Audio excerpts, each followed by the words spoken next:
My name is Natalie Morgan, and I watched my son freeze mid-bite at Christmas Eve dinner. The fork stopped halfway to his mouth. His eyes went wide, then dropped to his plate like he was trying to disappear into the mashed potatoes.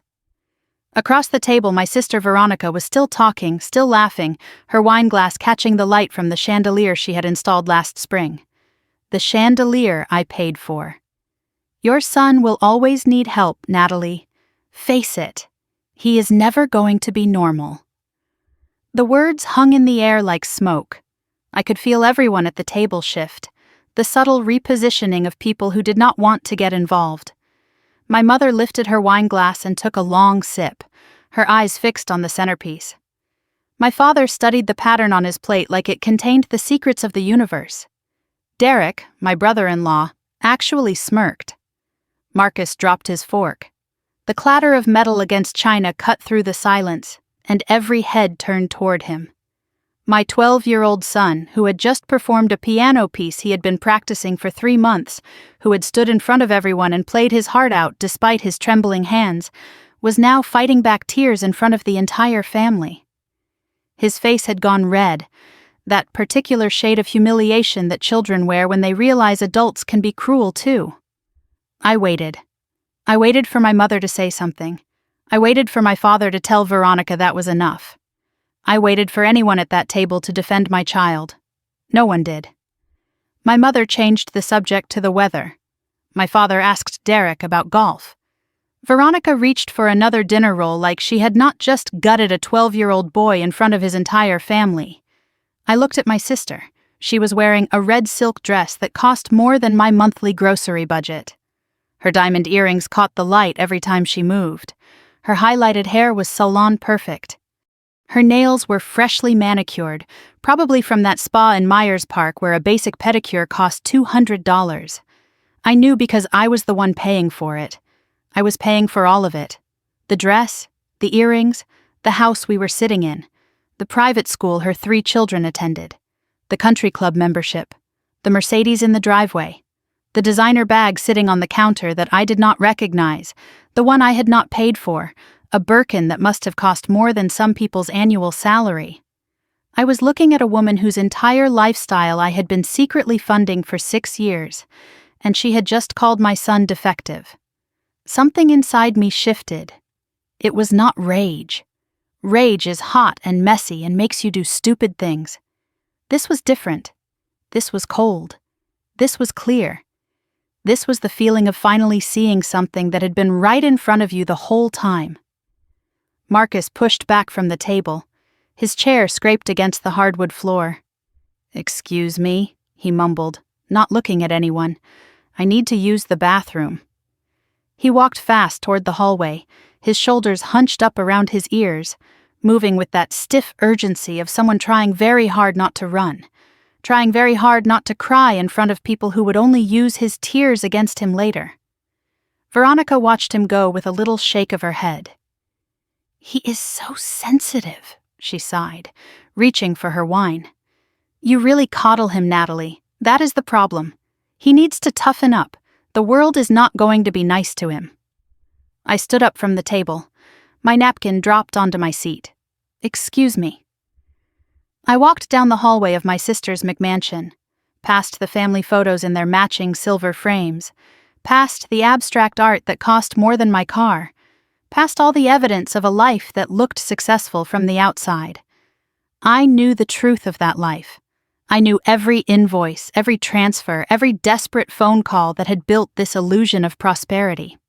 I found Marcus in the guest bedroom, the one at the end of the hall where it was quiet. He was sitting on the floor in the corner between the bed and the wall, his noise-canceling headphones on, rocking slightly back and forth. His eyes were closed, but tears were streaming down his cheeks. He was not making any sound. I sat down on the floor next to him. I did not touch him. I had learned over the years that when Marcus was overwhelmed, when the world got too loud and too cruel, he needed space before he needed comfort. So I just sat there, being present, letting him know he was not alone. After a few minutes, he took off the headphones. His eyes were swollen. "Is it true?" His voice cracked on the words. "Mom, is it true what she said? Is what true, sweetheart? That I am a burden, that I will never be normal." The pain that shot through my chest was physical. It was like someone had reached inside my ribcage and squeezed. "No, no, Marcus, you are not a burden. You have never been a burden. But Aunt Veronica said I will always need help. She said I am limited." I looked at my son. My brilliant, creative, hard-working son. The boy who had taught himself piano because he loved music so much. The boy who spent hours composing melodies on his keyboard, who could hear a song once and play it back from memory. The boy who worked twice as hard as other kids to do the same schoolwork because his brain processed things differently. Not worse. Differently. "Aunt Veronica is wrong," I said firmly. "She does not know you. She has never taken the time to know you. She does not know about the coding you taught yourself. She does not know that you are building a website for your music teacher. She does not see who you really are." She laughs at me. His voice dropped to a whisper. They all laugh. I felt something harden inside me. It was not new, this hardness. It had been building for years, maybe for decades. But right now, sitting on the floor of my sister's guest room with my crying child, it finally solidified into something unbreakable. Listen to me, Marcus. I need you to hear this. This is the last time. I promise you this is the last time anyone in this family makes you feel like this. He looked at me, confused. "What do you mean? Do we have to leave?" "No. We are going to finish dinner." I said the words slowly, meaning every one of them. But after tonight, things are going to be very different. How? Because I am done helping people who hurt us. He did not understand. How could he? He did not know about the money. He did not know that every month, on the second day of the month, $4,500 left my account and went into his aunt's. He did not know that I paid for his cousin's private school tuition, $38,000 per child per year. He did not know that the house we were sitting in, the cars in the driveway, the clothes on Veronica's back, all of it was held up by my salary, my sacrifice, my silence. He just knew that his aunt was mean and no one stopped her. I helped him wash his face. I offered him a choice. He could stay in the room with his tablet and his headphones, or he could come back to the table. He chose to stay. I did not push him. I walked to the bathroom down the hall and looked at myself in the mirror. Same face I had seen that morning. Dark hair pulled back, minimal makeup, a simple navy dress from a department store, nothing designer, nothing special. I looked like what I was supposed to be in this family. The boring one. The reliable one. The one who did not need anything. I walked back toward the dining room. I could hear Veronica's voice carrying down the hallway. That particular pitch she used when she was holding court. She has always been sensitive about him. You cannot even give her honest advice without her getting upset. My mother's voice, lower but still audible. She will get over it. She always does. Laughter. I stepped into the dining room. Everyone looked up. Veronica waved her fork at me like nothing had happened. "Oh, good, you are back. Is Marcus okay?" "I swear, Natalie, that boy needs thicker skin." I sat down in my chair. I picked up my fork. I did not respond to her. The table conversation resumed around me. They talked about Veronica's kitchen renovation. They talked about the trip she and Derek were planning to Martha's Vineyard. They talked about Connor's performance on the varsity soccer team and how Sarah might make the competitive cheer squad next year. I ate my dinner and said nothing. I watched them. I watched my sister preen and brag about a life that existed only because I funded it. I watched my mother nod along adoringly, as she had been doing since we were children. I watched my father avoid eye contact with everyone, as he had been doing for 40 years. Under the table I felt something pressing against my hand, a folded piece of paper. I looked up and Aunt Cecilia, my mother's sister, was looking at me with an expression I could not quite read. She gave a tiny nod toward my hand. I palmed the note without looking at it, slipped it into my pocket.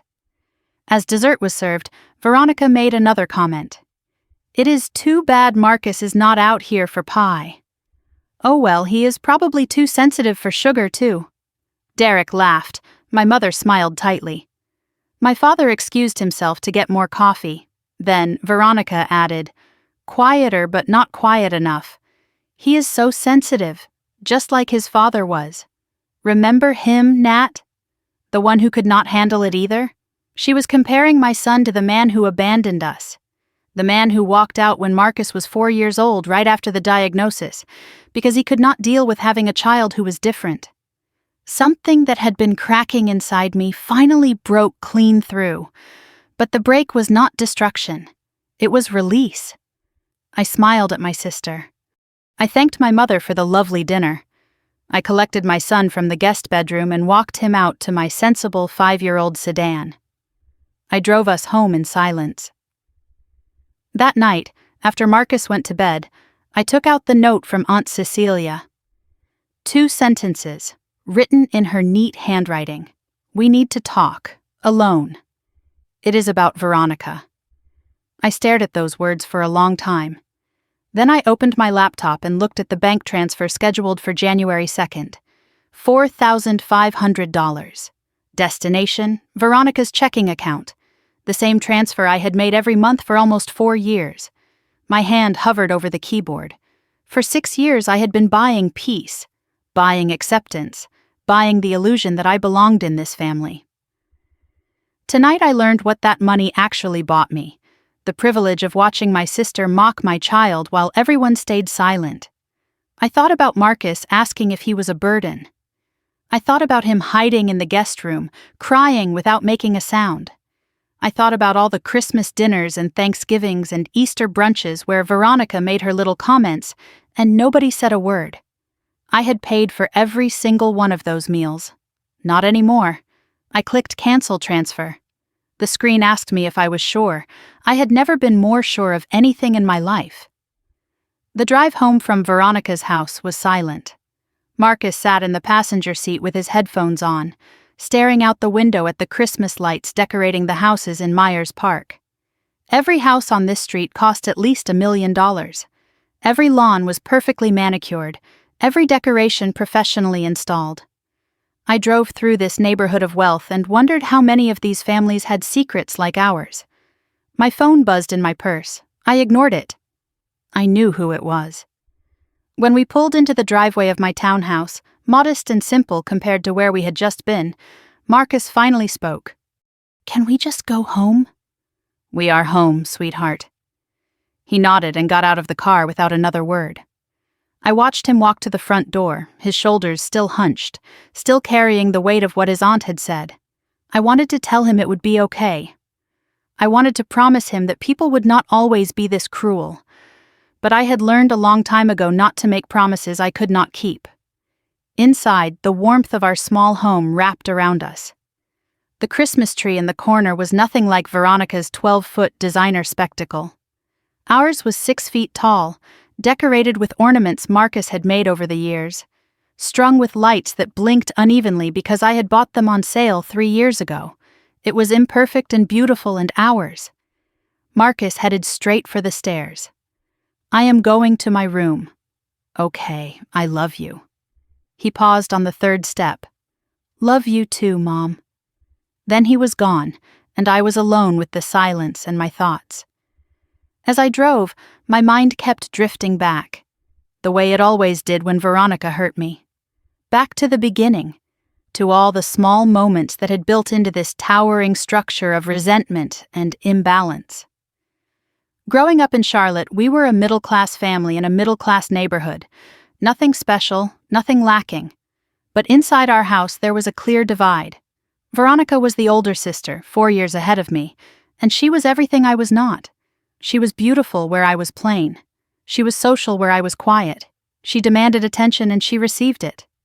My mother had a philosophy she never stated outright but demonstrated daily. Veronica needs more support. Natalie is fine on her own. I heard variations of this throughout my childhood. Veronica is sensitive. We have to be careful with her. Natalie can handle it. She is strong. Veronica needs dance lessons to build her confidence. Natalie can read books from the library. She does not need anything extra. When Veronica was 16, she won Junior Miss Charlotte. My mother framed the photograph and hung it in the living room. It stayed there for 20 years. When I graduated valedictorian of my high school class, I got a card with $20 inside and a pat on the shoulder. I was the easy child. I did my homework without being asked. I never caused trouble. I never demanded anything because I learned early that demanding would get me nowhere. So I became self-sufficient. I became the daughter who did not need anything. The problem was, I did need things. I needed my mother to notice when I was struggling. I needed my father to stand up for me when Veronica was cruel. I needed to feel like I belonged in my own family. I never got any of that. So I stopped expecting it. After college, our paths diverged completely. I went into finance, starting at an entry-level position and working my way up through long hours and relentless focus.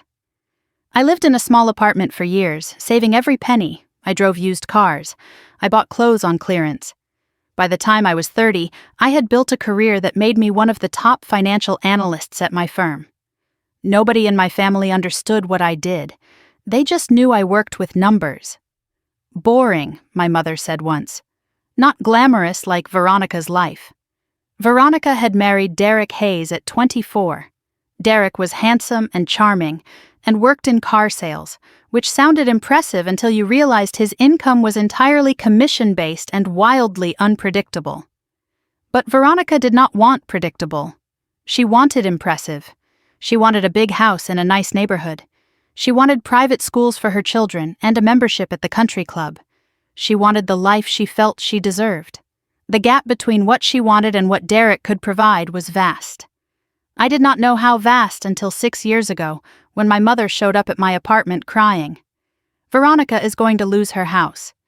The children will be on the street. You have to help, Natalie. You are doing so well. You have so much. Can you not just help a little? I remember standing in my kitchen, looking at my mother's tearful face, feeling the familiar weight of being the responsible one. I had just started saving for a house of my own. I had plans, goals, a future I was building brick by brick. But Veronica was family, and family helps family. I gave them $25,000 to cover the back payments on their mortgage. I told myself it was a loan. I told myself it was a one-time thing. It was neither. 6 months later, there was another crisis, then another. The one-time emergency became a monthly payment, $4,500, transferred on the 2nd of every month just to help with cash flow. That was how my mother phrased it. Just temporary until Derek's commissions pick up. Derek's commissions never picked up, but my payments did. After 2 years, I was paying full tuition at Thornwood Academy for all 3 of Veronica's children. $38,000 per child per year. That was $114,000 annually just for school. Then came the country club membership. It is for Derek's networking, my mother explained. He needs to make connections for business. $18,000 for the initiation fee, monthly dues on top of that, then the car payments when they fell behind, then the credit card bills when those got out of control, then the extras, the emergencies, the one-time things that kept happening over and over. I was not helping my sister anymore. I was funding her entire existence. The worst part was the deception. Derek did not know the money came from me. Veronica had told him it was from investments, from a trust fund, from their grandmother's inheritance. She had built an elaborate lie to protect his pride while spending my salary, and I went along with it. I kept the secret because my mother asked me to. Because Veronica said it would humiliate Derek to know. Because I thought somehow that if I was useful enough, generous enough, invisible enough, my family would finally see me. They never did. They just saw a checkbook. I poured myself a cup of cold coffee and stood in my kitchen, looking around at the life I had built. My townhouse was comfortable but modest. My car was 7 years old but paid off. My clothes came from department stores, not boutiques. To anyone looking at me and Veronica side by side, she was the successful one. She had the big house, the nice cars, the designer wardrobe. No one knew that I could have had all of that too. No one knew that I had chosen to live small so I could fund her living large. And for what? for the privilege of being mocked at Christmas dinner, for the honor of watching my sister call my son limited while everyone stayed silent. I opened my laptop and pulled up the spreadsheet I had created years ago. I called it Family Support Tracking, a clinical name for something that felt like bleeding. I rarely looked at the totals. They made me sick. But tonight I forced myself to see. Thornwood Academy tuition over 6 years, adjusted for the first 2 partial years. Approximately $580,000 just for school. Monthly support payments, $4,500 times 72 months, $324,000. Country club fees over 4 years, roughly $90,000. Additional emergencies, car payments, credit card coverage, miscellaneous, another $80,000. The total at the bottom of the spreadsheet made me physically ill. $680,000. I had given my sister nearly $700,000 over 6 years. That was more than most people made in a decade. That was enough to buy a house outright in most cities. That was Marcus's college fund, my retirement cushion, my freedom, all handed over to a woman who laughed when her children mocked mine. I scrolled through the line items, looking at each payment like evidence at a trial. And then I noticed something I had never caught before. The tuition invoices from Thornwood Academy showed different amounts over the years. 4 years ago, $36,000 per child. 3 years ago, $37,500. But the last 2 years showed $42,000 per child. I pulled up the school's website and checked their published tuition rates. $38,000 for the current year. The numbers did not match. I went back through my records. For the past 2 years, Veronica had been billing me $4,000 more per child than the actual tuition cost. 3 children times $4,000 was $12,000 per year. Over 2 years, that was $24,000. She had been skimming. On top of everything else, she had been inflating the invoices and pocketing the difference. I was not just funding her lifestyle, I was being stolen from. I stared at the screen until my eyes burned. Then I noticed something else in my bank records. A pending automatic withdrawal I had not authorized. Veronica had set up a backup payment from my account, scheduled for January 3rd, the day after my regular transfer. She had anticipated that I might cancel. She had created a failsafe. She had been planning for this. For me finally saying no. I canceled the unauthorized withdrawal and changed my banking password. My hands were steady, my mind was clear. My phone buzzed again. This time I looked. 12 messages from Veronica since we left dinner. The first few were dismissive. Do not be so dramatic. You always make everything about you. Mom says you need to apologize for leaving early. The last one made my blood run cold. Do not forget January transfer is due on the 2nd. Do not be late this time. XOXO. A shopping bag emoji at the end. Like she was ordering a package, not demanding money. No apology for what she said to Marcus. No acknowledgement that she had done anything wrong. Just a reminder that my payment was due. I heard music drifting down from upstairs. Marcus at his keyboard, playing something slow and sad. Even after everything tonight, he was still making music, still creating something beautiful out of his pain. That was who my son was. Someone who worked twice as hard to accomplish what came easily to others. Someone who turned his struggles into art. Someone who never gave up, no matter how many times the world told him he was not enough. And Veronica had called him limited. I opened my banking app and found the scheduled transfer. $4,500, January 2nd. I pressed Cancel Series. Are you sure you want to cancel this recurring transfer? I pressed Yes. Confirmed. Recurring transfer canceled. That night, I slept better than I had in years. I did not dream about money or family obligations or the endless weight of being needed. I slept deeply and peacefully, like a woman who had finally put down a burden she had been carrying for far too long. Tomorrow I would meet with Aunt Cecilia and find out what she knew. Tomorrow the real fight would begin. But tonight I was done. And being done felt like freedom. Christmas morning arrived with pale winter light filtering through my curtains. I lay in bed for a few minutes, listening to the silence. Usually Marcus was up at dawn on Christmas, excited about presents, bouncing around the house with more energy than I could handle before coffee. This year, the house was quiet. I found him in his room at 9 o'clock, staring at the ceiling with his headphones on. His Christmas presents sat wrapped under the tree downstairs, untouched. "Hey, sweetheart, Merry Christmas." He pulled off his headphones. "Merry Christmas, Mom. Do you want to come open presents? Maybe later." The words hit me harder than they should have. This was supposed to be his favorite day of the year. Veronica had taken that from him too.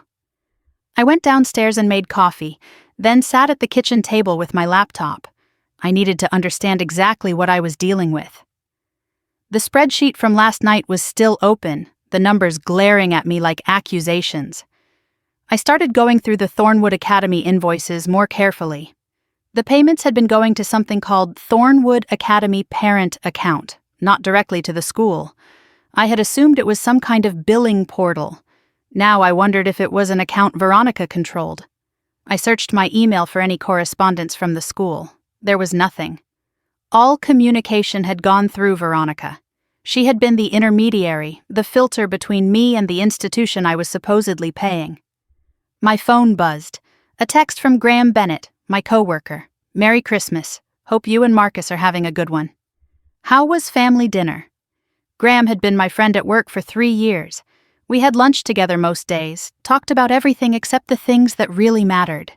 He knew bits and pieces about my family, the sanitized version I told everyone. He did not know about the money. I typed and deleted several responses before settling on the truth. It was rough. My sister said some cruel things about Marcus. His reply came quickly. "I am sorry." "That is awful. Are you okay?" No, I was not okay. But I typed, "I will be." He offered to talk if I needed it.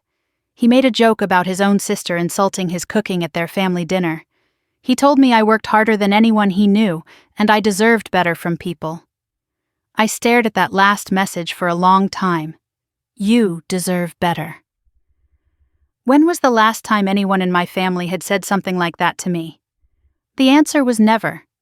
I walked through my townhouse looking at the life I had built. Every piece of furniture chosen carefully within budget. Every appliance practical and functional.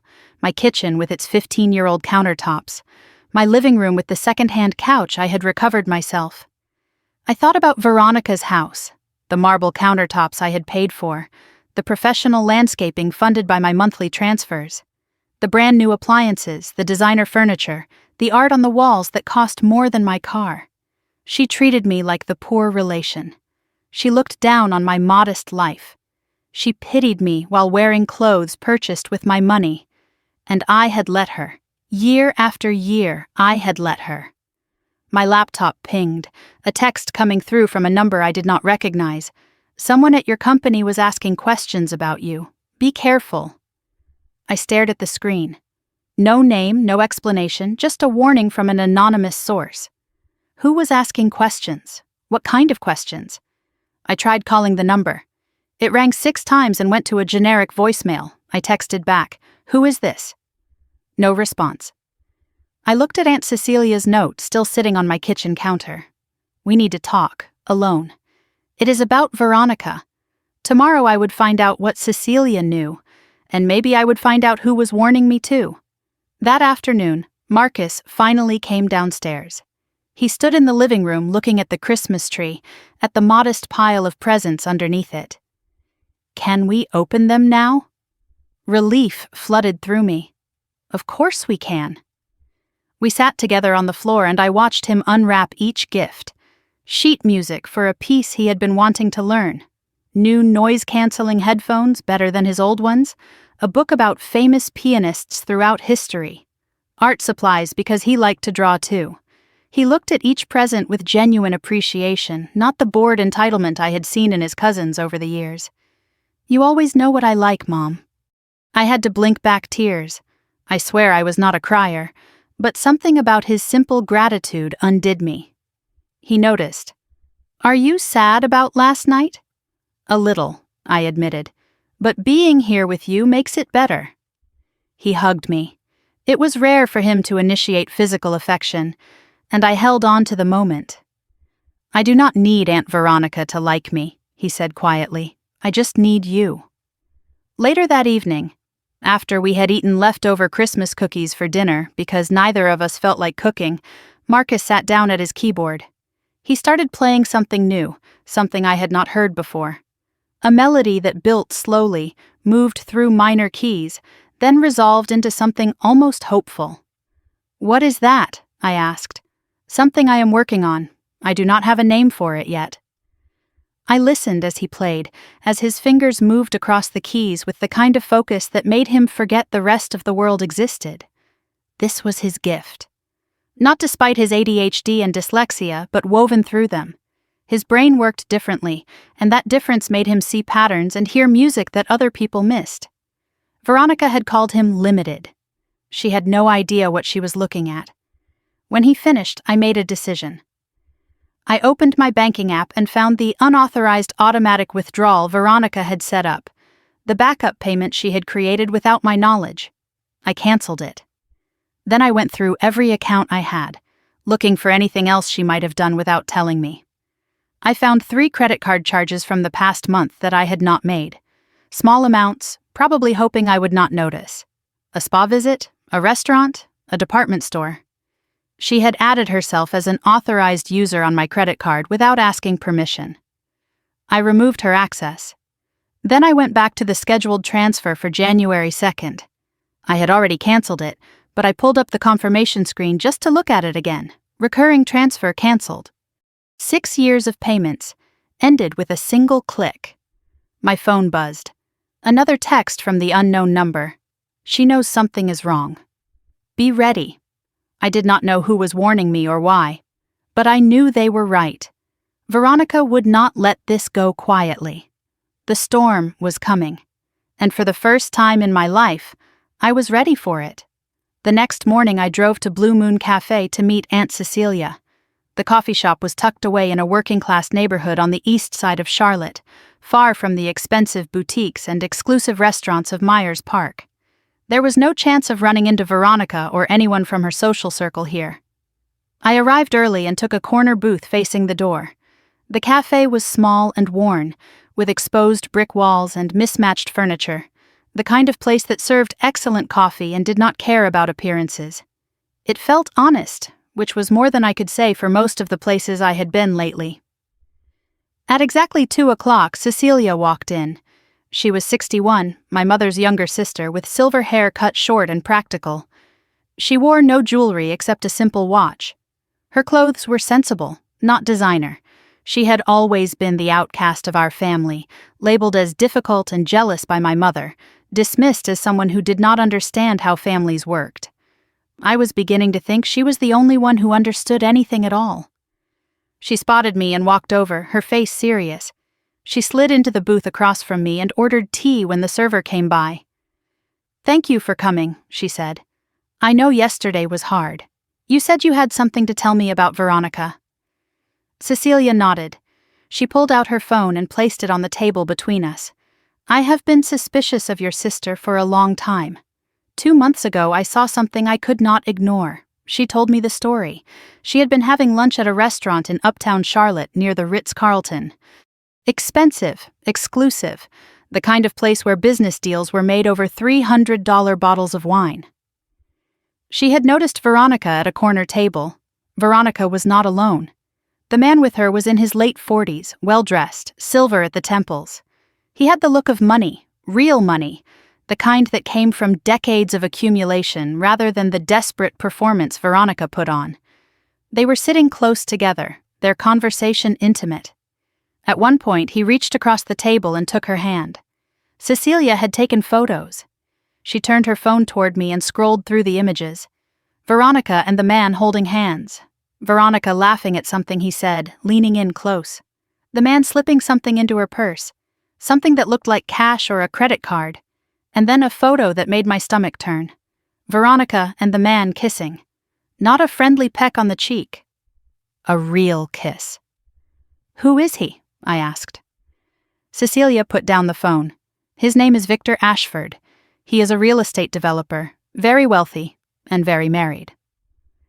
I thought about the Birkin bag I had seen at Christmas Eve dinner, the one I had not paid for. Now I knew where it came from. How long has this been going on? Based on what I found, at least a year. Maybe longer. Cecilia paused. But Natalie, that is not the worst part. There is more. She told me about the credit card. Cecilia helped manage some of my mother's finances, a loose arrangement between sisters. 3 months ago, Patricia had mentioned a credit card statement that arrived in the mail, one she did not recognize. She was confused. Cecilia offered to look into it. What she found was damning. The credit card had been opened in Patricia's name 2 years ago. The current balance was $34,000. Patricia had never opened the account. The signature on the application was forged. The billing address traced back to Veronica. Our sister committed identity fraud against our own mother. Cecilia's voice was flat, controlled, but I could hear the anger underneath. She has been making charges on this card for 2 years. Mom had no idea. I felt sick. Does Mom know now? I tried to tell her. 6 months ago I showed her everything. Cecilia shook her head. She refused to believe it. She said Veronica must have had a good reason. Then she accused me of being jealous and told me never to bring it up again. Of course she did. Patricia had spent her entire life protecting Veronica from consequences. Why would financial crimes change that? There is something else, Cecilia said. Something about your father. My father? I think Veronica has involved him in something. Something he does not fully understand. 2 years ago, Harold came to me. He was upset, asking questions about financial documents. He said Veronica had asked him to sign something, told him it was routine paperwork. He did not realize what it was until later. What was it? Cecilia shook her head.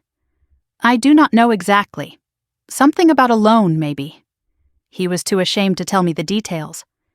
But I think your father signed something that Veronica used for fraud, and he has been terrified ever since. I sat back in the booth, processing.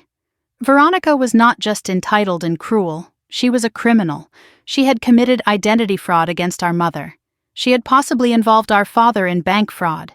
She was having an affair with a wealthy married man while taking money from me to maintain her lifestyle. The layers of deception were staggering. What do you want to do? Cecilia asked. I have already stopped the payments. I canceled the monthly transfer 2 days ago. Cecilia's eyebrows rose. Good. It is about time. But I need more information. I need to know exactly what Veronica has done and who else she has hurt. I need documentation. I can help with that. I have been keeping records, photos, statements, dates. Cecilia smiled, but it was not a warm smile. It was the smile of someone who had been waiting for this moment. Your mother will never believe me. But she might believe you. And if she does not, at least you will know the truth. I told her about the tuition discrepancies I had found. The $12,000 per year Veronica had been skimming. I told her about the unauthorized credit card charges and the backup automatic withdrawal Veronica had set up. Cecilia was not surprised. She has been doing this for years. To everyone. I just never had proof before. We talked for another hour, comparing notes, building a picture of Veronica's deceptions. When we finally stood to leave, Cecilia put a hand on my arm. Talk to your father. Alone. Away from Patricia. He knows more than he has been willing to say, and I think he is ready to talk. I nodded. Thank you, Cecilia. For everything. She squeezed my arm. You are not alone in this, Natalie. You never were. I just could not reach you before. I drove home with my mind racing. Victor Ashford, identity fraud, forged documents involving my father, an affair that had been going on for at least a year, and underneath all of it, the same pattern I had seen my entire life. Veronica taking what she wanted, everyone else paying the price. My phone buzzed as I pulled into my driveway, another text from the unknown number. She knows something is wrong. The payment did not go through, I typed back. Who are you? How do you know this? This time, an answer came. Someone who should have spoken up years ago. I will tell you everything soon. Not yet. Not safe. I stared at the message. Someone who should have spoken up years ago. Someone close to the situation, close enough to know what Veronica was doing. Who was warning me? And what else did they know? I would find out eventually. For now, I had a more immediate task. Tomorrow, I would talk to my father. The next morning, I called my parents' house. Patricia answered, her voice cold. I assume you are calling to apologize for ruining Christmas. I took a breath. I need to speak with Dad, alone. Why? So you can poison him against your sister too? I thought fast. It is about his car, a technical issue. I need his advice. She bought the lie, probably because she had no interest in anything automotive. Fine. He is in the garage, as always, hiding. I drove to my parents' house, the modest split level where I had grown up. It looked smaller every time I visited, the lawn a little more worn, the paint a little more faded. My parents had lived there for 40 years, and the house showed every one of them. I did not ring the doorbell. I went straight to the detached garage where my father spent most of his time, working on woodworking projects that no one asked for but everyone received at Christmas and birthdays. The garage door was open. Harold Morgan stood at his workbench, sanding a piece of wood with careful, methodical strokes. He was 66 years old, tall and thin, with the stooped posture of a man who had spent decades trying to make himself smaller. He looked up when I walked in. His eyes registered surprise, then something else, something that looked almost like relief. Natalie. I did not expect you. I closed the garage door behind us.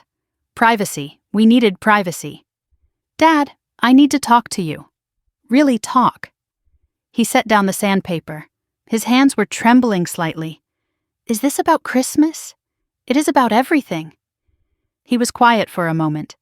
Then he pulled up a wooden stool and sat down heavily, like the weight of what was coming was too much to bear standing. I sat across from him on an overturned crate. Dad, do you know where Veronica's money comes from?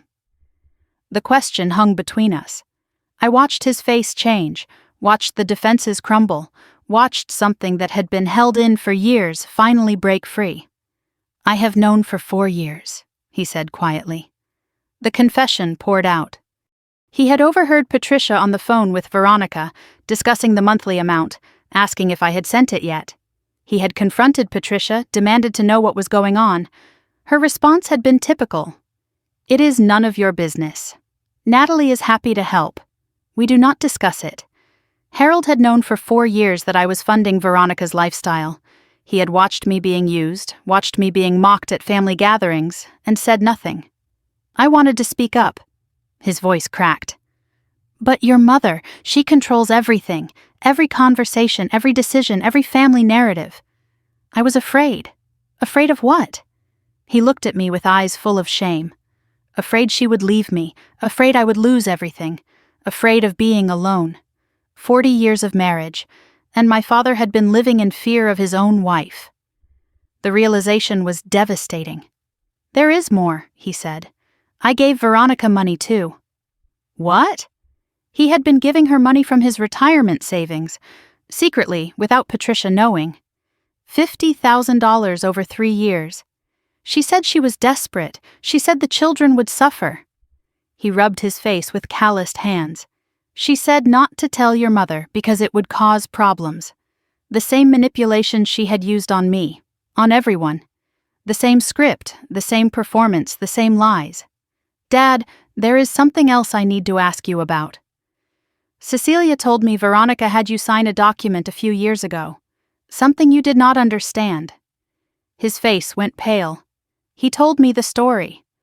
2 years ago, Veronica had come to him with a stack of paperwork. She needed a witness signature, she said. Just routine bank documents. Nothing to worry about. She pointed to the signature line. She rushed him. She told him not to read the fine print because it was boring legal language that did not matter. He had signed. It was not until later that he realized what he might have done. The document looked like a loan application. His signature appeared not as a witness but as a co-borrower or guarantor. He had asked Veronica for a copy, but she said it was filed with the bank, nothing to worry about. He had worried about it every day since. I think I signed something illegal. His voice was barely above a whisper. I think she used my signature to get money she could not get on her own. And if anyone finds out, I could go to prison. I am 66 years old, Natalie. I could lose everything. I looked at my father. For the first time I saw not the passive man who had never defended me, but another victim of Veronica's manipulation. He had been trapped too, just in a different way. Dad, I have stopped funding Veronica. Completely. As of 3 days ago, no more money. He looked up, fear and hope battling in his eyes. She will come after you. I know. She came after me when I said I could not give more. She threatened to tell your mother about the retirement money. She has been blackmailing me, Natalie. Blackmailing her own father for money he could not afford to give. There was no bottom to how low Veronica would go. Then we need to get ahead of this, I said. Together. I have Cecilia's help. She has documentation. And we are going to need a lawyer. A lawyer. Whatever document you signed, whatever Veronica did with it, we need to protect you. And to do that, I need to know everything. Over the next hour, my father told me every detail he could remember. The timing of the document signing, right when Veronica was having the kitchen renovated. The amount she had been asking for at the time. Around $175,000. The payments I had unknowingly been making as part of the mortgage help I thought I was providing.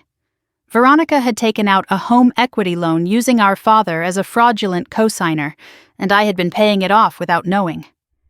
When I stood to leave, Harold walked me to my car. Patricia was visible in the kitchen window, watching us with an unreadable expression. Your mother will never forgive me for taking your side, Harold said quietly. You are not taking sides. You are telling the truth.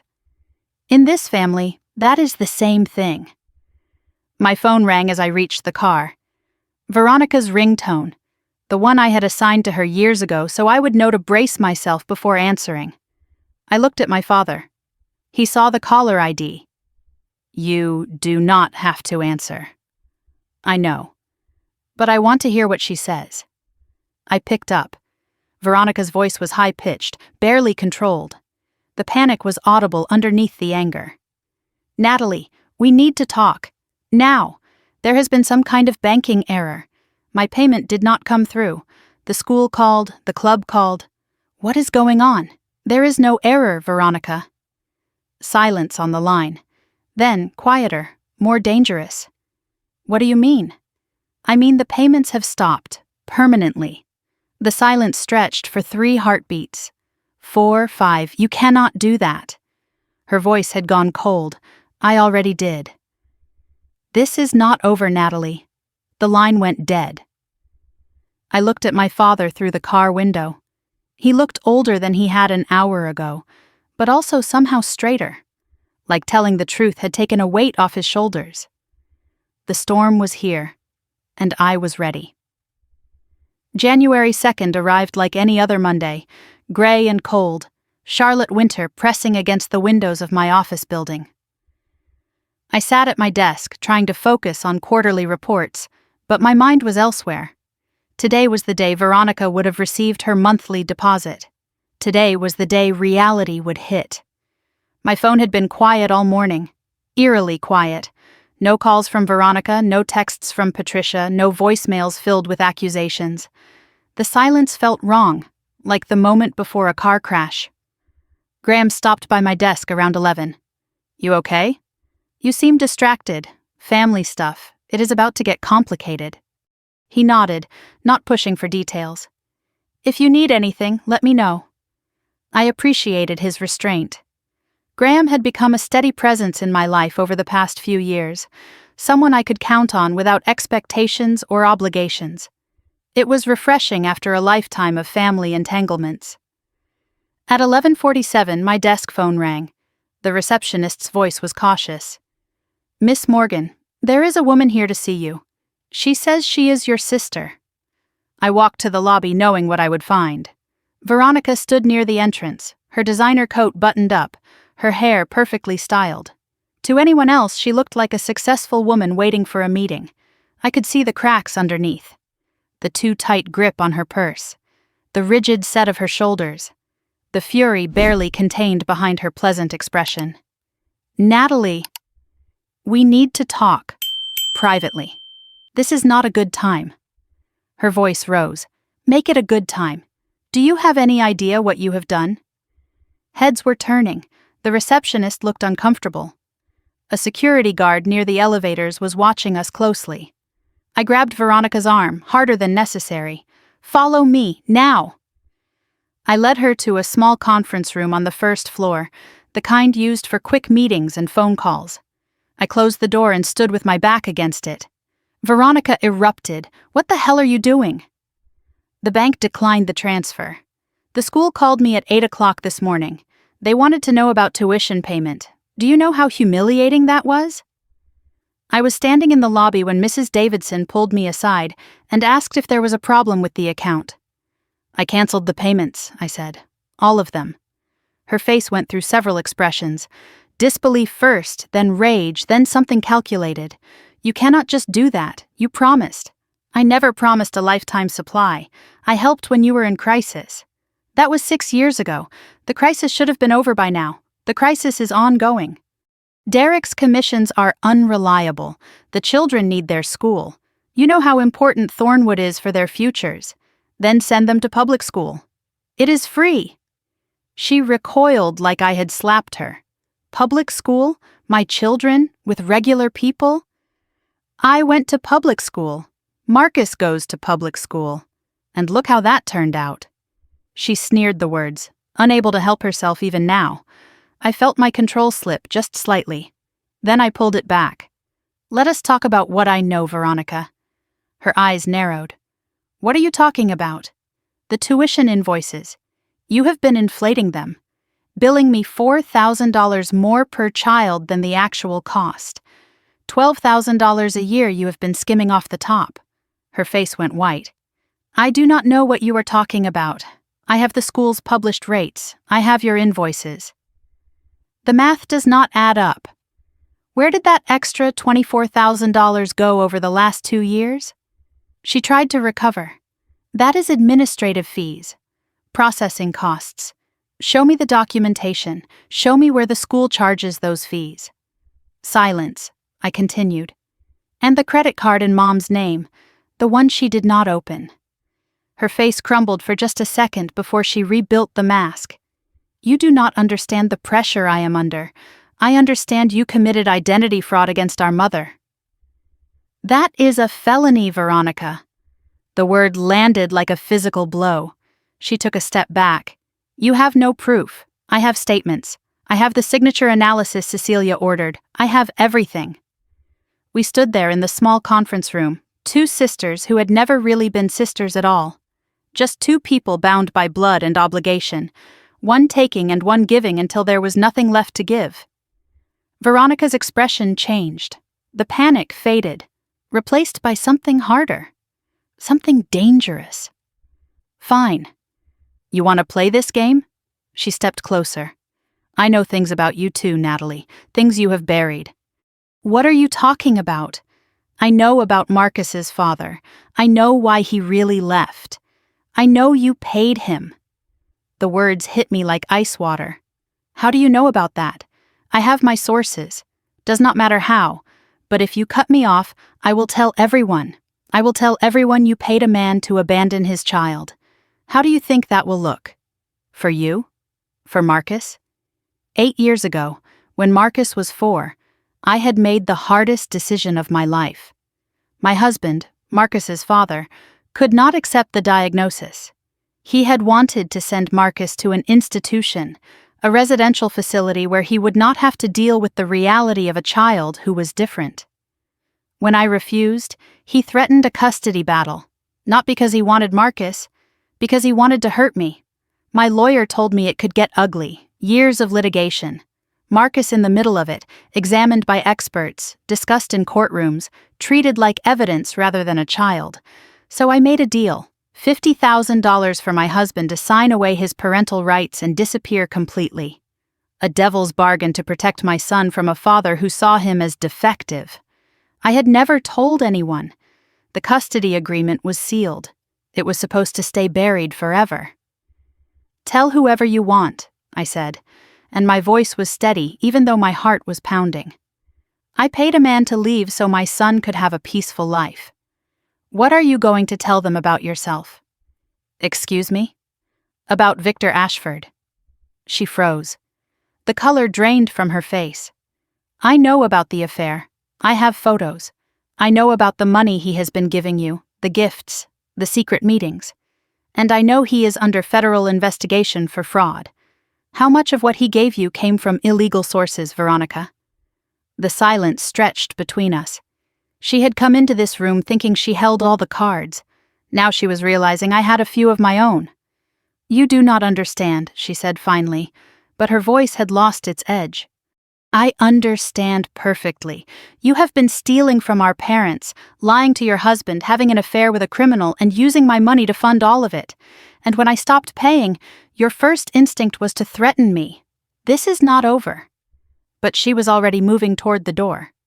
"It is for me. I am done being your bank." She left without another word. I stood alone in the conference room, hands shaking slightly. Not from fear. From adrenaline. From the release of finally saying everything I had kept inside for years. When I walked back to my desk, Graham was watching me with concern. "Everything okay?" "My sister. She is having a hard time." He did not push.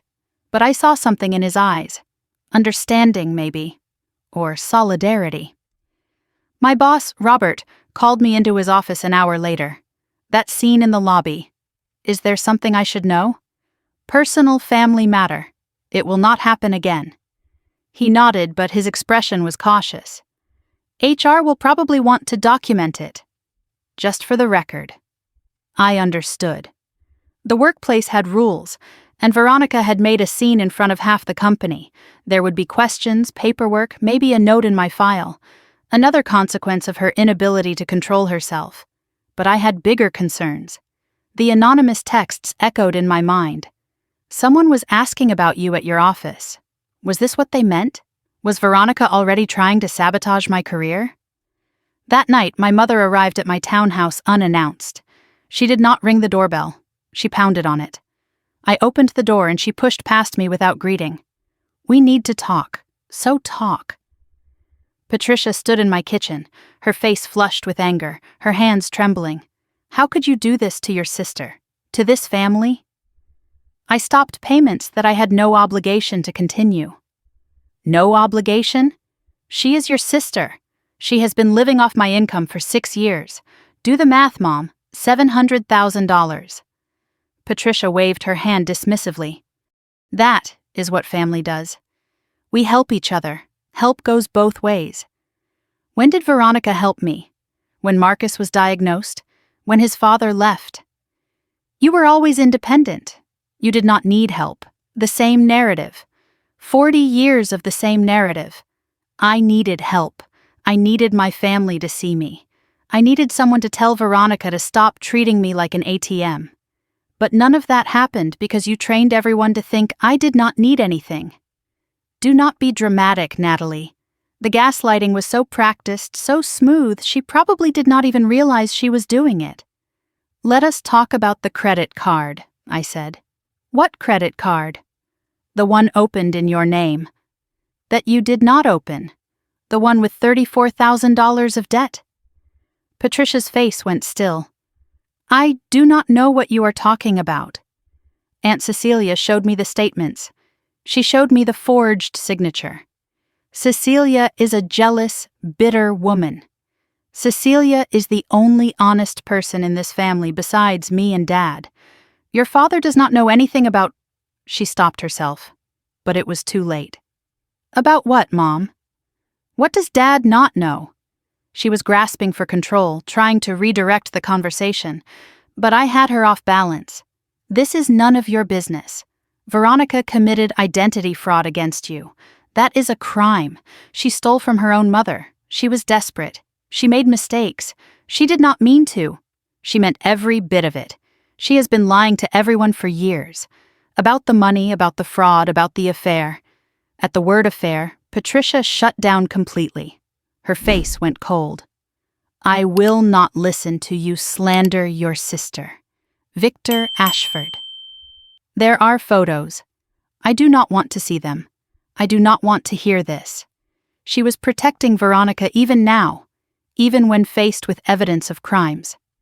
Some part of her knew the truth, but acknowledging it would mean admitting that her golden child was not golden at all. If you do not restore the payments, she started. I am not restoring anything. Then you are not welcome at family events anymore. She delivered the ultimatum like a death sentence. You are choosing to tear this family apart. I am choosing to stop funding my own abuse. Your father will not support you in this.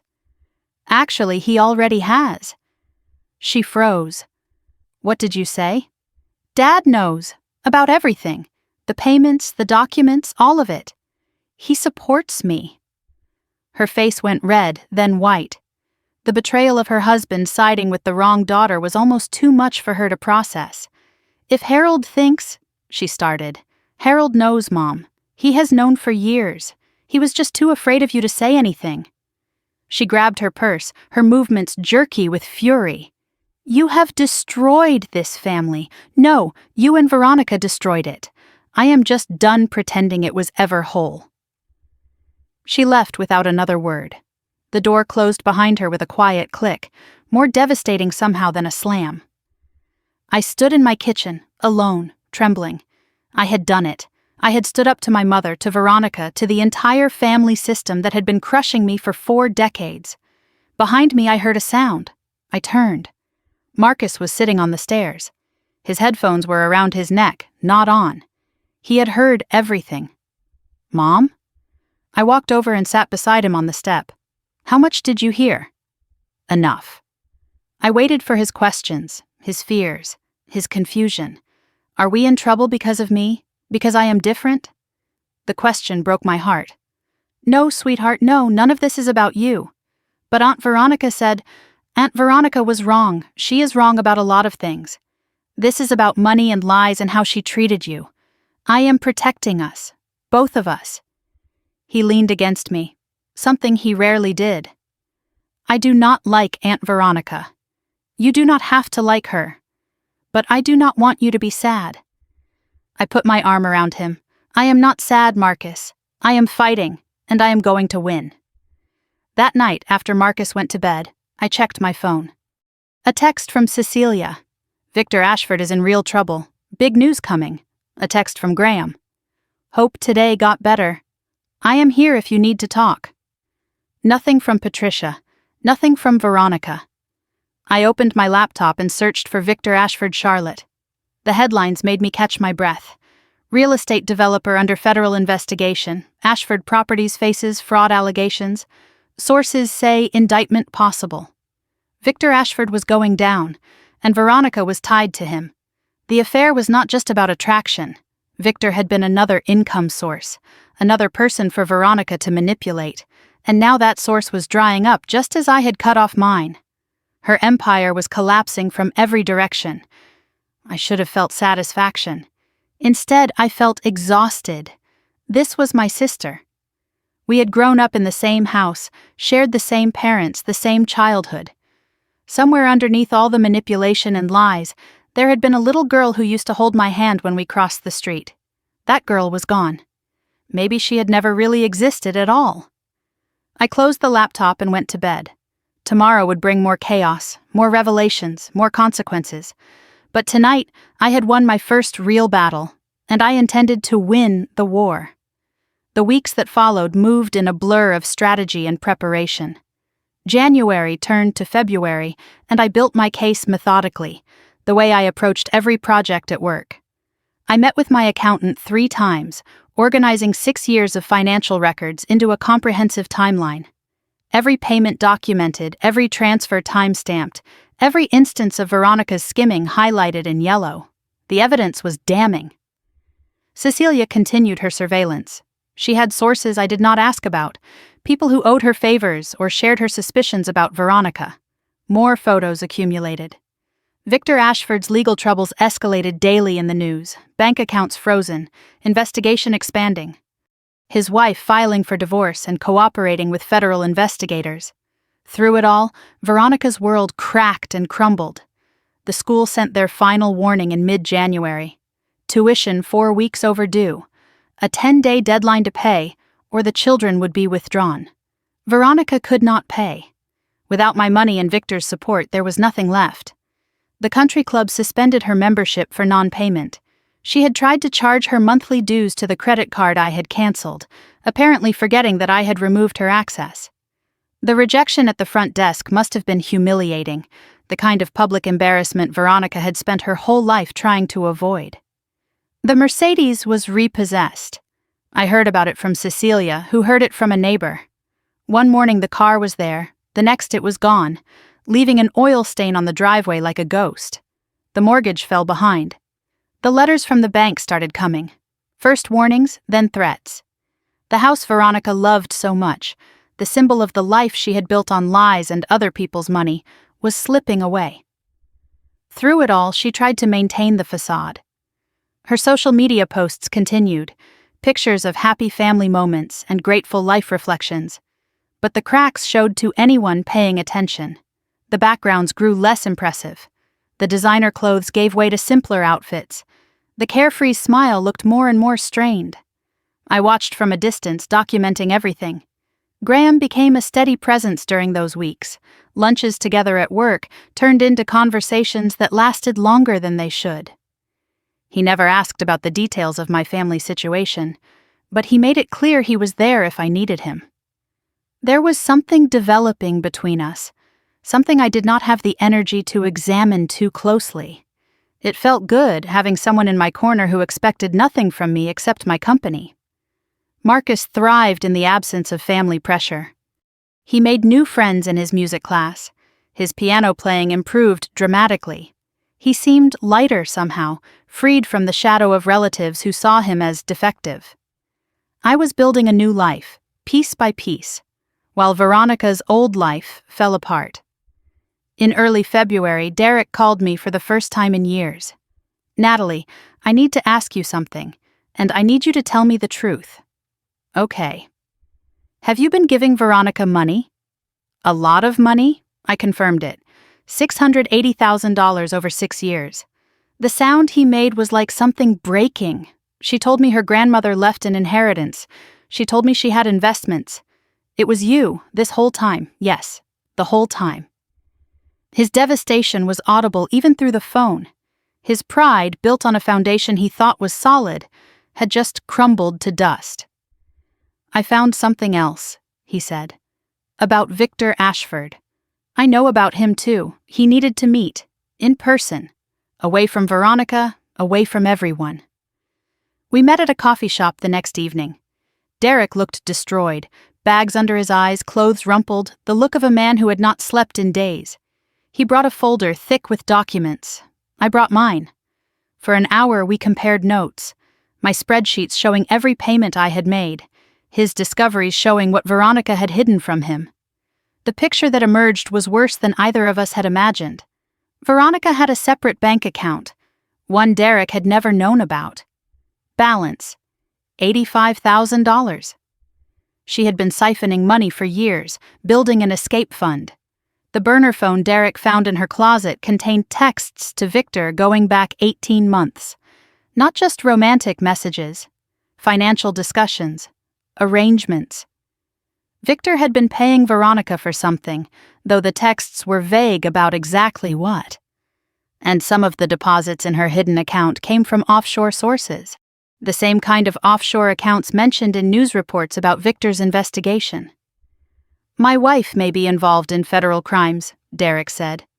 "The money from Victor, if it came from his fraudulent businesses, she could be charged with receiving stolen property. Or worse, if she knew where it came from." We sat with that for a moment. "There is something else," I said. "A document my father signed." I showed him the notes I had gathered from Harold's confession.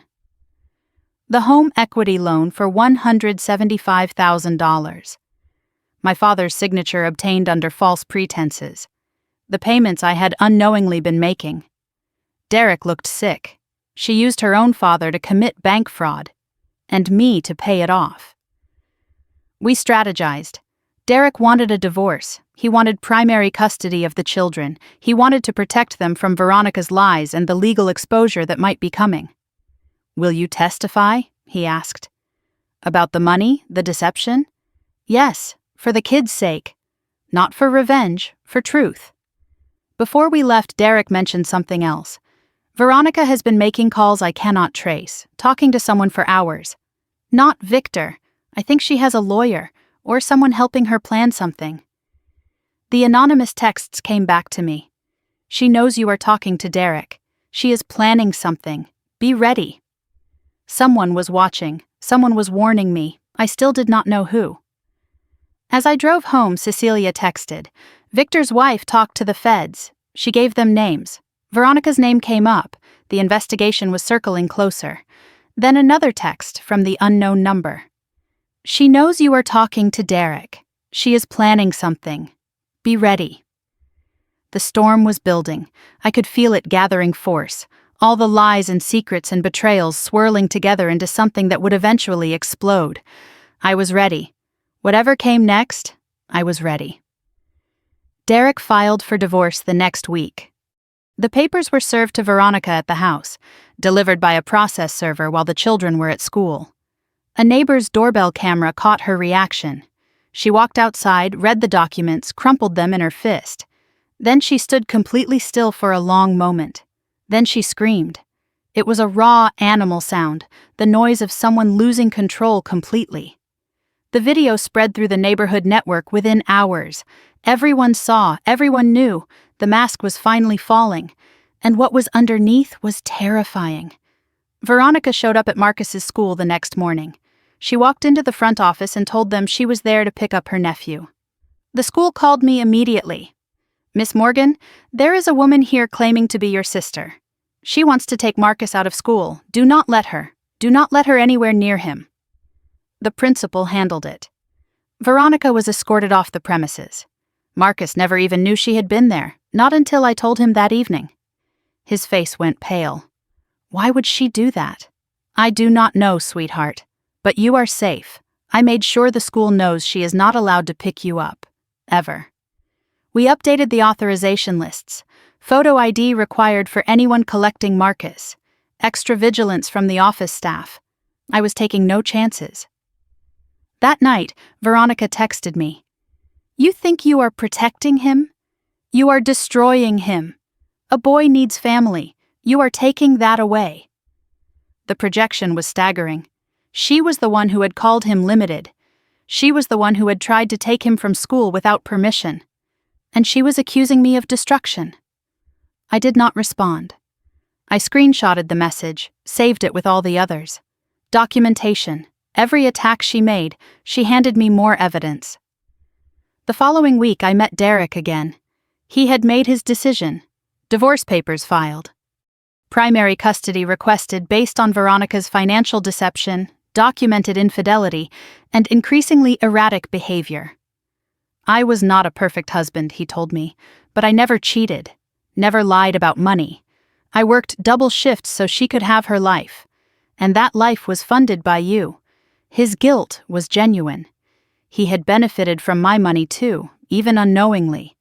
The cars he drove, the club membership he used, the lifestyle he thought they had built together. All of it rested on my salary." "You did not know," I said. "That is not the same as choosing to deceive." He nodded, but the shame did not leave his eyes. I asked him about the document Harold had signed. He had found it in Veronica's hidden files, a home equity loan application for $175,000. My father listed as co-borrower. The closing date coincided perfectly with the week Veronica had asked Harold to witness something. He never co-borrowed anything. He thought he was signing as a witness. Veronica had forged his involvement in a major loan, then used my money to make the payments. If this came out, Harold could face criminal liability. He could lose his retirement, his house, everything. "I need to protect him," I said. "Whatever else happens, my father cannot go to prison for something he did not understand." Derek agreed. We would work together, build the case, time the revelations carefully. For the first time, I had real allies. Derek, who had been deceived as much as I had.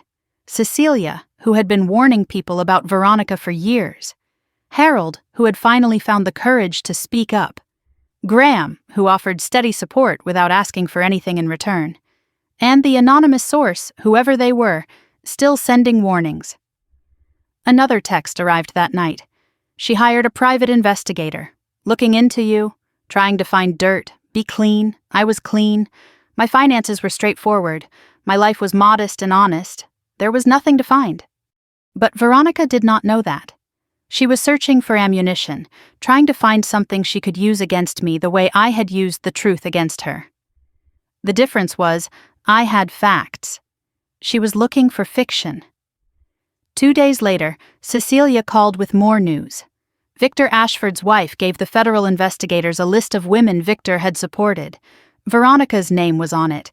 They may want to talk to her. About the money. About what she knew. The investigation was closing in.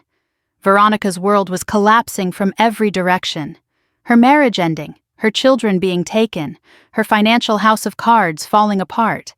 And now federal investigators circling, asking questions about where her money came from. I should have felt triumphant. Instead, I felt tired. This was my sister.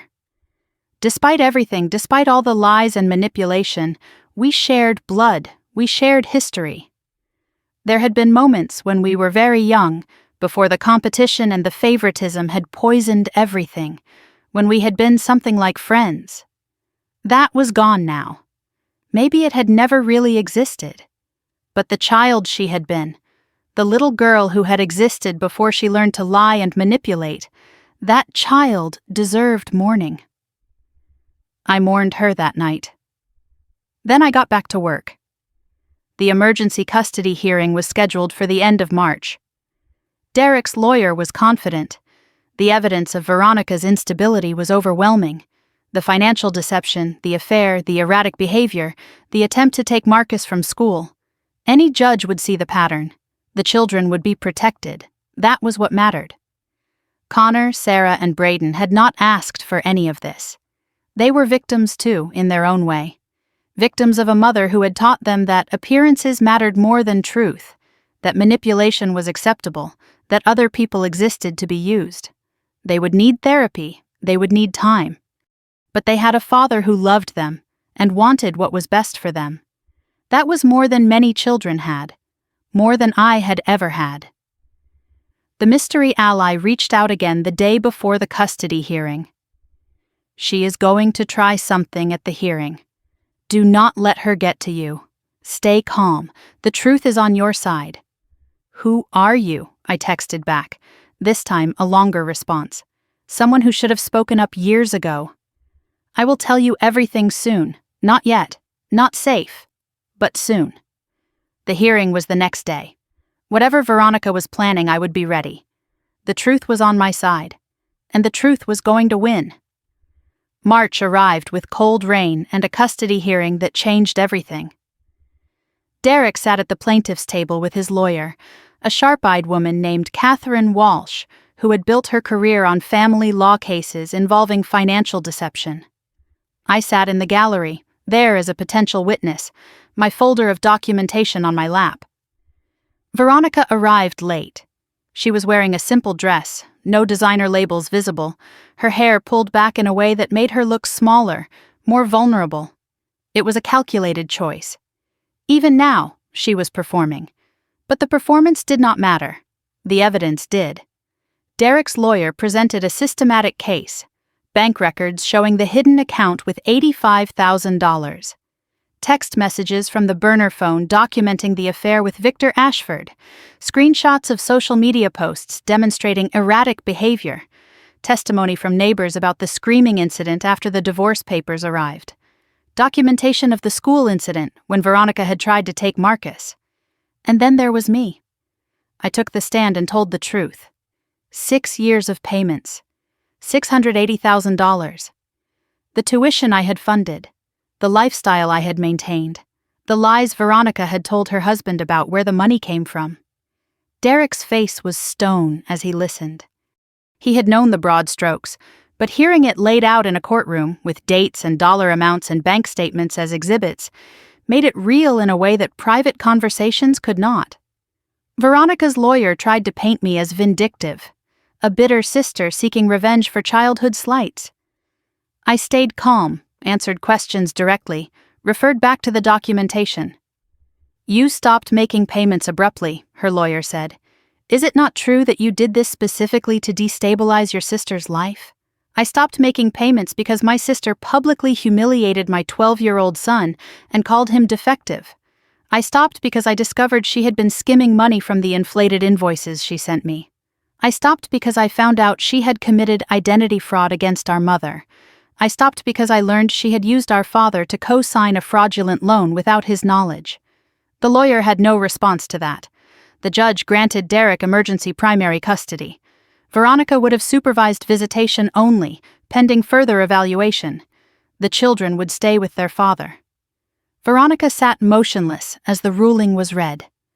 Her lawyer whispered something to her, but she did not respond. She stared straight ahead, her face blank, like the words were not reaching her. Then she turned and looked at me. I expected rage, I expected hatred.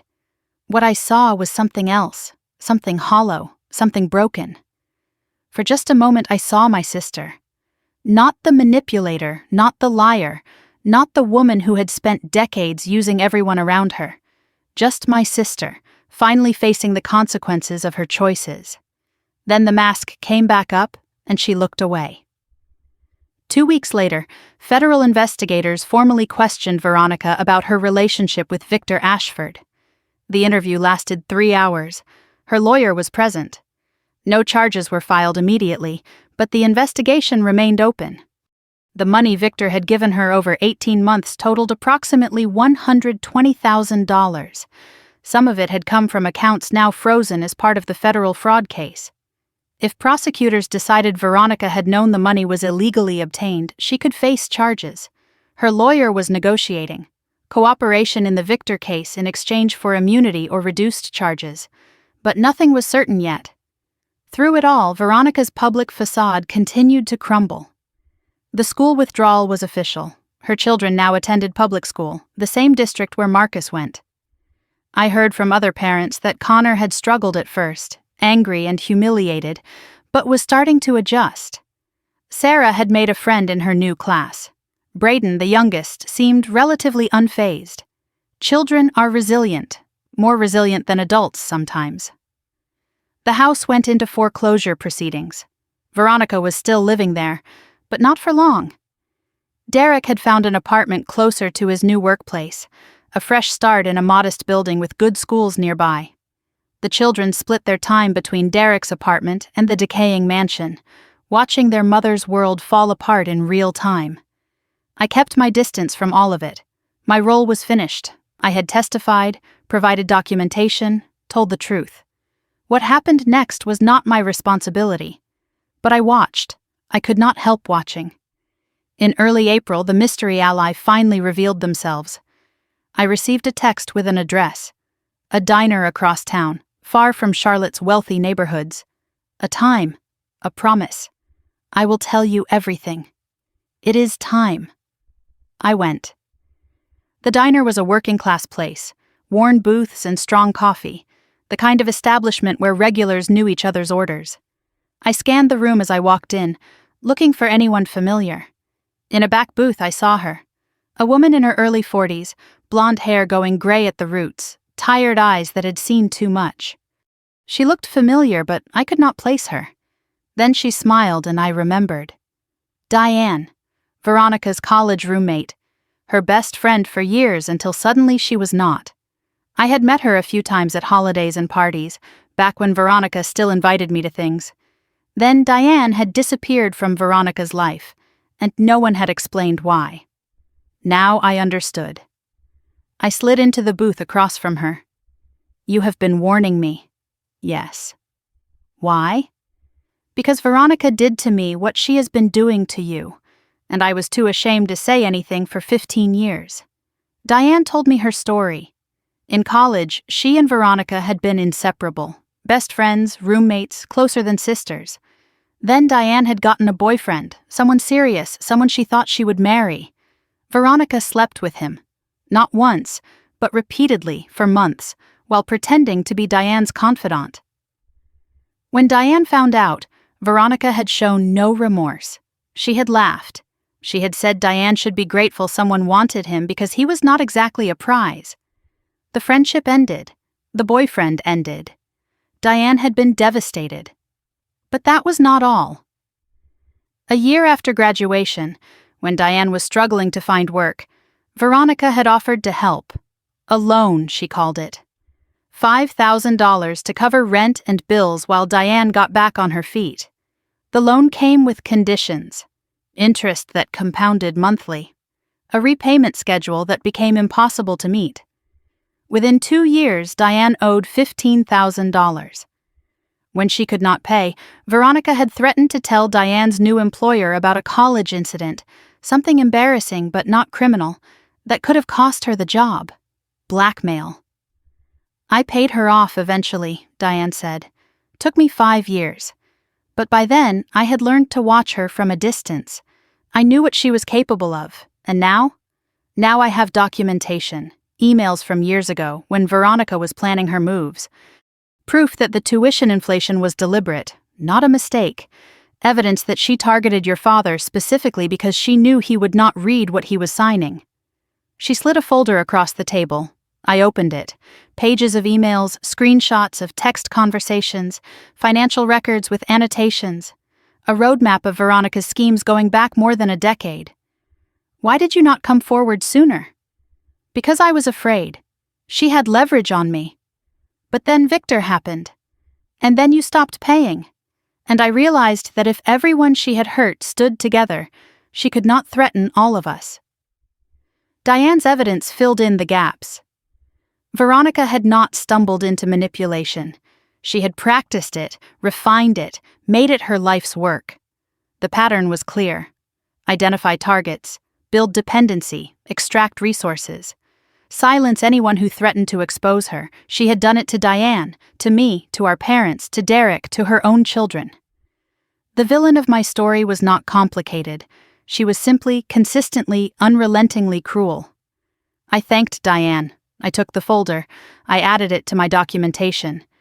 The case against Veronica was complete. Everything that happened after that felt like falling dominoes. The federal investigation concluded with a recommendation for charges. Veronica negotiated a plea deal, accepting responsibility for receiving money she knew, or should have known, came from fraudulent sources.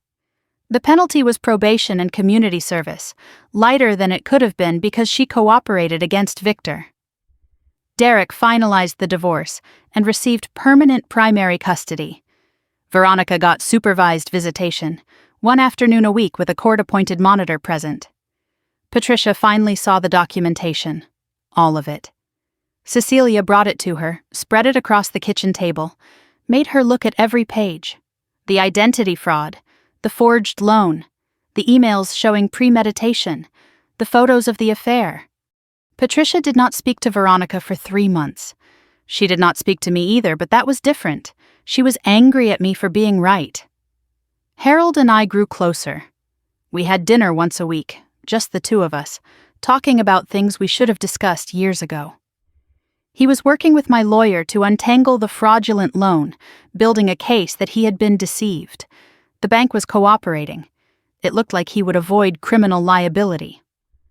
Marcus finished his school year with his best grades ever.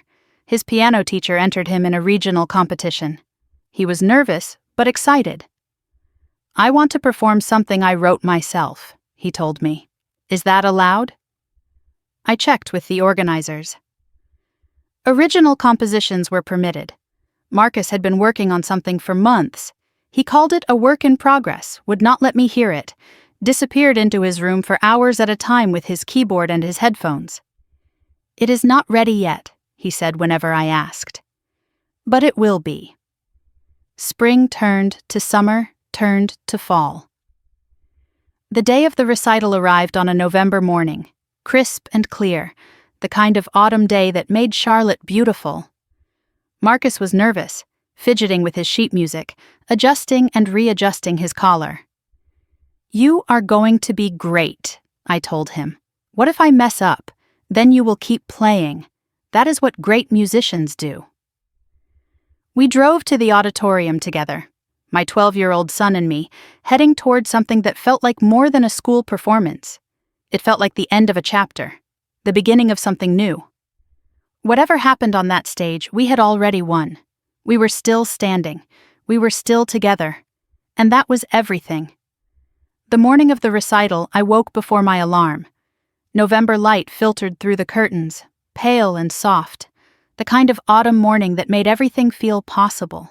Almost a year had passed since that Christmas dinner at Veronica's house. Almost a year since the words that changed everything. I lay in bed for a few minutes, listening to the sounds of Marcus moving around in his room. He had been up since 6, too nervous to sleep, running through his piece on the keyboard with the volume turned low. I could hear the faint melody through the walls, the same notes he had been perfecting for months. Today was the day. I made coffee and sat at the kitchen table, looking at the small Christmas tree we had put up early this year. Marcus had insisted. He wanted the lights, the ornaments, the feeling of celebration before the recital. The tree was modest, decorated with the same handmade ornaments from years past, but it was ours. So different from a year ago, so different from the woman who had sat at Veronica's elaborate table, watching her son be humiliated while she wrote checks to fund the humiliation. That woman was gone. I had buried her somewhere between the canceled transfers and the custody hearings, between the confrontations and the revelations. In her place stood someone I was still getting to know, someone who said no, someone who fought back, someone who won. Marcus came downstairs dressed in the button-down shirt I had ironed the night before. He was carrying his sheet music in a folder, his hands trembling slightly. "Mom, I am nervous." "I know, sweetheart. That is normal. What if I forget the notes?" "You will not forget. You have practiced this piece 100 times. Your hands know it even when your brain is worried." He nodded, not entirely convinced but willing to trust me. We ate breakfast together, toast and eggs, the same meal we always had on important days. A small ritual, something predictable in a morning full of uncertainty. My phone buzzed with texts. Graham saying he was on his way, would not miss this for anything. Harold and Cecilia confirming they would be there early, saving seats in the front row. Derek checking to make sure the kids could attend, wanting to support their cousin even though things were complicated. The people who mattered. The family I had chosen, built from the wreckage of the one I was born into. No message from Patricia. She had been invited but had declined, still unable to face the new reality, still clinging to the hope that things could go back to how they were. That was her choice. I had made peace with it. We drove to the school auditorium, Marcus clutching his folder in his lap, watching the Charlotte suburbs pass by the window. The trees had lost most of their leaves, bare branches reaching toward a gray sky, but here and there, a stubborn maple still held onto red and gold. The auditorium was filling up when we arrived. Parents with cameras, grandparents with programs, the controlled chaos of a school event. I spotted Graham near the front, already seated, saving spaces. He waved when he saw us. Harold and Cecilia were there too, just as promised. My father looked older than he had a year ago, but also somehow lighter. The secret he had carried for so long was out. The fraud investigation had cleared him of wrongdoing. He was free. Cecilia hugged me tight. "We are so proud of him. And you." I hugged her back, grateful beyond words for everything she had done. Marcus headed backstage to wait with the other performers. I watched him go. This boy who had come so far, who had survived so much, who was about to stand on a stage and share something he had created from nothing. The auditorium continued to fill. I scanned the crowd, looking for familiar faces, preparing myself for whoever might appear. Then I saw her, Veronica walked in through the back entrance, alone, moving quietly, trying not to draw attention. She was wearing a simple dress, nothing designer, her hair pulled back in a plain ponytail. No jewelry except her wedding ring, which she still wore even though the divorce was final. She looked smaller than I remembered, diminished. She found a seat in the back row, far from everyone, and sat down without meeting anyone's eyes. She came. Marcus had invited her. When I asked him why, after everything she had done, he had given me an answer that still echoed in my mind. Because I want her to see. That I am not broken. I want her to see what she was wrong about. The grace of a child, showing more mercy than any of the adults in his life deserved. The recital began. One by one, students took the stage. Piano solos, violin pieces, a flute duet, a small choir singing a folk song in 3-part harmony. The audience applauded politely for each performance, the supportive enthusiasm of parents who were mostly waiting for their own children to appear. Then the MC announced Marcus's name. I stopped breathing. He walked onto the stage with careful steps, his sheet music in his hands, his face pale but determined. He sat down at the piano bench, adjusted the microphone, and looked out at the audience. This piece is called Mom's Song. I wrote it myself. A murmur rippled through the crowd. Original compositions were rare at these events. It is about being strong when things are hard, and choosing what is right even when it hurts. He placed his hands on the keys. He began to play. The melody started slowly, single notes building into chords, a tentative beginning that grew more confident with each measure. The music told a story without words, moving through minor keys that ached with sadness, then rising into something brighter, more hopeful. I recognized the journey. It was our journey. The year we had survived together. Tears streamed down my face. I did not try to stop them. Beside me, Graham reached over and took my hand. I held on tight. The piece built toward its climax, a cascade of notes that filled the auditorium, powerful and complex and beautiful. Marcus's hands moved across the keys with confidence I had never seen in him before. He was not just playing music, he was proving something. To himself, to his family, to the woman in the back row who had called him limited. The final notes faded into silence. For a moment, no one moved. Then the applause began. Not polite applause, not the automatic response of an audience going through motions. Real applause, building and swelling, people rising to their feet. A standing ovation. Marcus looked stunned. Then a smile spread across his face. The kind of pure joy that children are capable of and adults forget. He bowed awkwardly, his sheet music pressed against his chest, and walked off the stage. I met him backstage, pushing through the other parents, needing to reach him. I hugged him tight. I am so proud of you. I know, Mom. He hugged me back. I am proud of me, too. The confidence in his voice was new, earned, unshakable. We walked back into the auditorium together, accepting congratulations from other parents, from his teachers, from people who had seen something special and wanted us to know. And then Veronica approached. She moved slowly, carefully, like someone approaching a wild animal. She stopped a few feet away and waited, asking permission with her posture. I nodded slightly. She stepped closer, her eyes on Marcus. That was incredible. Her voice was quiet, stripped of the condescension I had heard all my life. I did not know you could do that. Marcus looked at her steadily. I have been doing it for years. You never asked. The words landed like stones. Simple, true, devastating. Veronica absorbed them. You are right. I never asked. I never saw. She paused, swallowing hard. I am sorry, for what I said at Christmas, for all of it. Marcus considered her for a long moment. I could see him weighing her words, deciding what they meant, whether they could be trusted. Okay. Not forgiveness, not absolution.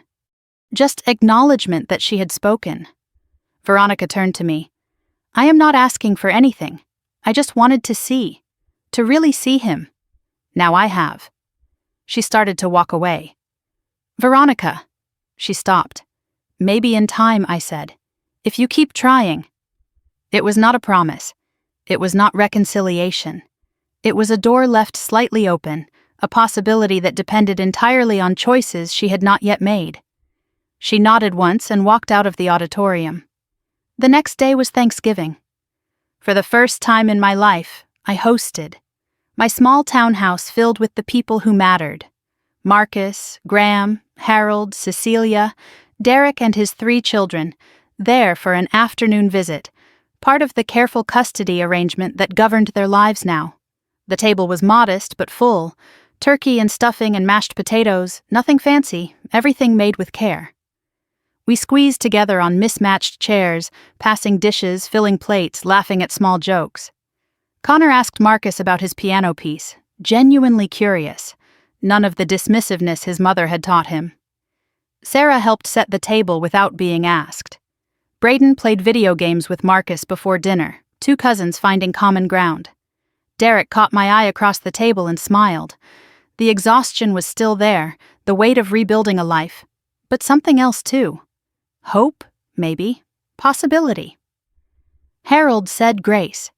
He thanked God for the food, for family, for second chances, for the courage to tell the truth even when it was hard. Then Marcus spoke up, and thank you for Mom, for choosing me. I could not speak. The words caught in my throat, trapped by emotion too big for language. Graham squeezed my hand under the table. After dinner, I stood in the doorway of my living room and watched my family. The one I had built from broken pieces and honest choices. They were imperfect, we all were, but we were real.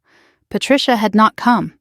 She was still struggling with everything that had happened, still trying to reconcile the daughter she had protected for 40 years with the criminal who had stolen from her own family. Maybe she would find her way back someday. Maybe she would not. That was her journey. I could not walk it for her. I thought about the woman I had been a year ago. The woman who wrote checks to buy acceptance. The woman who stayed silent while her child was mocked. The woman who believed she was not worth fighting for. She was gone. In her place stood someone new, someone who knew her value, someone who protected what mattered, someone who was finally, after 40 years, visible.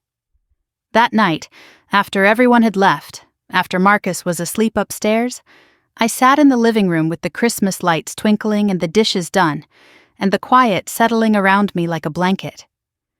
I walked over to Marcus's keyboard, the one he spent hours practicing on, and pressed a few keys. I could not play like him. I had never learned. But I hummed the melody of his song, the one he had called Mom's Song, and the notes filled our small house with something that felt like peace. He had written that piece for me, about being strong when things were hard, about choosing what was right even when it hurt. He had watched me this past year. He had seen me fight. He had seen me win, and he had turned it into music. That Christmas dinner a year ago, I thought saying no would cost me everything. I thought standing up for myself would destroy my family. I thought the only way to belong was to keep giving until there was nothing left. I was wrong. Sometimes you have to stop giving to people who do not see you so you can finally see yourself. Sometimes the family you build is stronger than the one you were born into. Sometimes the bravest thing you can do is refuse to lose yourself, even when everyone around you demands that you disappear. I learned that this year, the hard way. The only way that really teaches. If this story stayed with you, if something in it felt familiar, I hope you will share what you are thinking. Leave a comment and tell me, have you ever had to draw that line? Have you ever had to choose yourself when everyone expected you to choose them? And if you want to hear more stories like this, stories about finding your voice when everyone wanted you silent, about fighting back when the world said you should stay quiet, subscribe and stay with me. Because you are not alone, and neither am I.